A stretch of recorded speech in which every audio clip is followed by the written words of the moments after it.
Welcome, everyone, to Mongols Pregame'n edition. This is where we spend a few minutes chatting with the team prior to the next matchup. Joining me for this one is the team's second longest tenured player. He's a fan favorite and an all-around great guy. Vamos! It's Dani Rovira. Danny, how you doing, man? Vamos is right. Good. I'm happy to be here. Yeah, dude, listen, I got to congratulate you first and foremost. You just got married, just a few weeks ago? Yep, last week. Yeah, how's married life? How's it been? It's good. I'm very happy. Definitely. Some of my family was able to come from Colombia, so they joined me, and it was a great time. The week flew by, but it was good. I mean, getting married mid-season, I'm guessing that means not a lot of time for a honeymoon or anything like that. Are there plans in the works? Yes, definitely. A lot of planning, but yeah. I mean, it was part of the moment, and I'm just very excited and very happy with that. Everything Dude, went well. we're so happy for you. I'm sure all the fans are super happy for you. Like, couldn't happen to a nicer guy. So, congrats again on that. Thank you. Um, I mentioned in the intro, you're sort of the second longest tenured hound here behind Kenny in a league where there's so much turnover. What's the secret, man? Like, how are you able to stick around and sort of settle down roots here? Well, as you said, a lot of players and teams have a lot going on every off season. A lot of things happening. What can I say? For me, it has always been about growth, about where am I comfortable, where can I learn, and where can I have some success. I think since the first time I came to Pittsburgh, the mentality, the vibes around the locker room were a very good place for me to be, where I think I could grow, where I could share stuff, and every year has gotten better. I mean, uh, out of my 6 years now, we have two regular seasons, so that's where I want to be, at a place where we fight every game is possible. Every season, it's a chance for us to win a championship, and I don't see, I just don't see it differently anywhere else. So I'm just very happy and thankful to have been here for so long. I love it. And like you said, you've been here, like, this is what, your sixth season now? Yes. Thinking back over your six seasons, if there's one or two moments that sort of stand out in your mind as like the best moment, what would that be? First playoff win we had 7-0 against Birmingham, Yeah, yeah, yeah. 2019. Has to be tough. A little bit of snow, a little bit of weather, the atmosphere, the goals. It was just something special. Uh, I would say that after that first year to finish it that way, yeah, we wanted more, but it was definitely huge doors for me that opened my eyes and my mind to want more. Yeah. No, absolutely a great moment. I remember that night. It was magical. Speaking of magical, this past weekend, you almost got on the end of a header from Blackstock. You have what, one goal for the team so far? One goal. I was like, is this like I haven't seen this before. Like, is this something new? Is this something you guys have been working on? Uh, Definitely. I mean, I've been a lot more on the defensive side of things, or maybe an assist or so. Uh, but nothing. I mean, this year we're trying to get together. The chemistry is important, and if I'm able to help going into tag, I think it'll always be a chance. I actually talked to Langston before the game. We say, hey, let's see if we can connect once or twice once we lift our heads up. So he found me that one. I think I found them later. Yeah, yeah. So it's good to have that as well, where we can, however we can help the team will always be important. So You've sort of been deployed in all sorts of different positions. I think one of the things that stand out a lot to the Hounds fans is a few years ago you were set basically man marking Tyler Pasher and basically shut down like the league's lead, except for like the very last second of the game, which I do not fault you on. You did an amazing job, but you have been deployed sort of all over the place in a couple different spots this year. Do you personally have like a favorite spot that you like to play?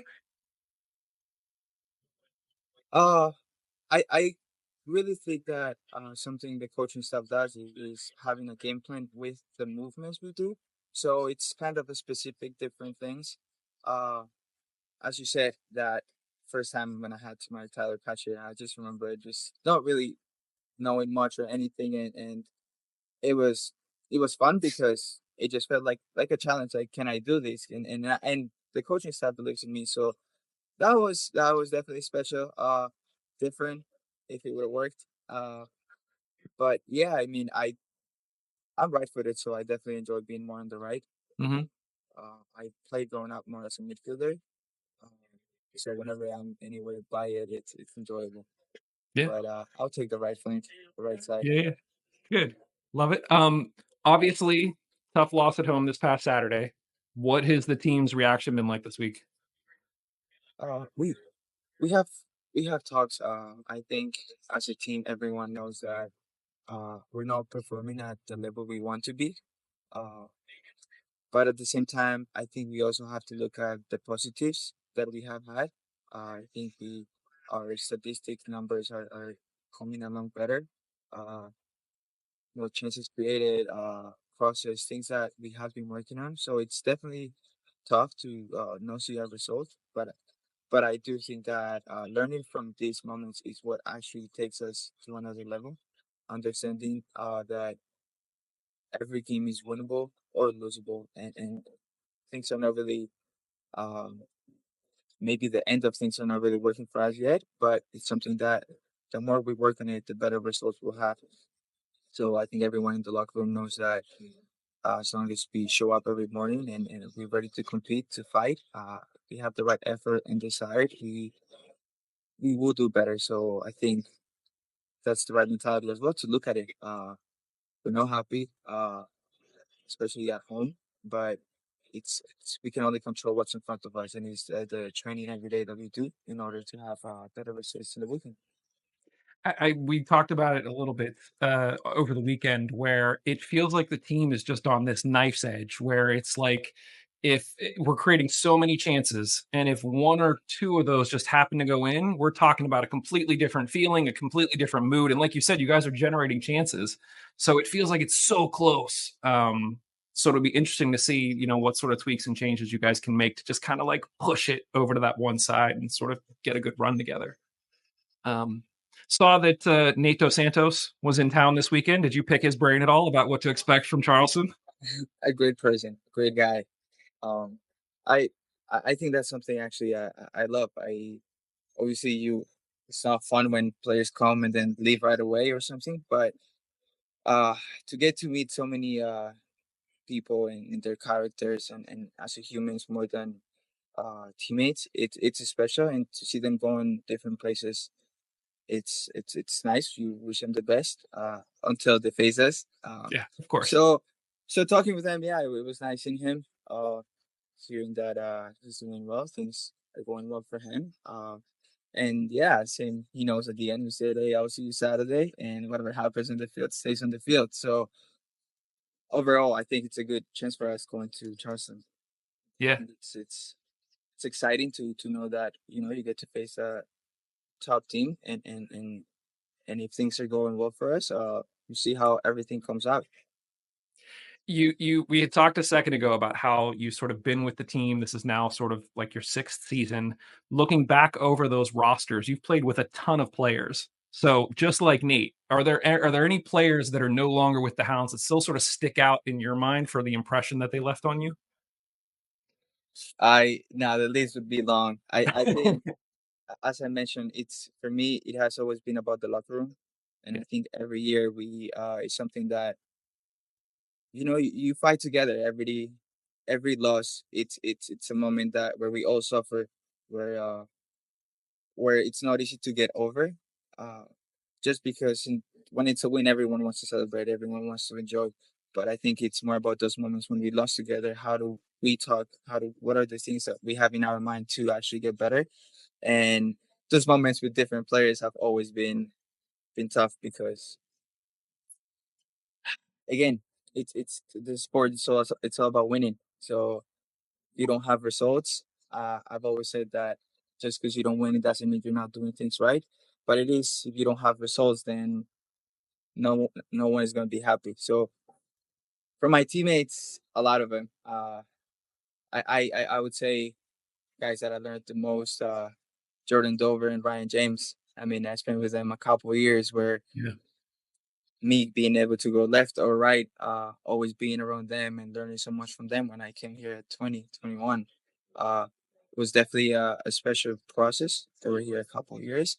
Uh, but again, I think every midfielder, striker, I've really tried to share with all my teammates and get to meet them and just be someone that they can count with before or after they leave here. So Yeah, love it. What what's the team expecting from Charleston this weekend? Obviously, a big match. They were really hot to start. Now they've had what I think a loss and a draw, so they're kind of finding their form again. What are you guys thinking you might see this weekend? What are you focused on? it's tough because when you look at mentality wise, same way we're talking about us, how we feeling and stuff, they coming up that Open Cup where they lost in PKs, where you're at home, you're up winning a game, and then you lose it at the end. So it's about, I think, who's hungry, who has the desire to fight every second ball, every play. I think in soccer, for football, one chance could change the whole game. And they're a team that is locked in, that does very well at home. They're in a great position. They're confident. And we're a team that will always give a fight. Will always be up for it. And yeah, I mean, we had a good training week. So we'll see what they throw at us. I think we'll be ready for a fight. And yeah, we're trying to look for that win that could turn things around for us. So it would be a good place if it happens as well. Agreed. Yeah. Here's hope to it happening this weekend. Danny, want to be respectful of your time. I really, really appreciate any time I get the chance to talk to you. Have a great trip to Charleston. Best of luck on the weekend. Best of luck with the marriage, and hopefully the honeymoon comes soon. Always a pleasure, man. Thanks. Thank you so much for having me here. Vamos Hounds. Let's go. It's a long season. Vamos. Let's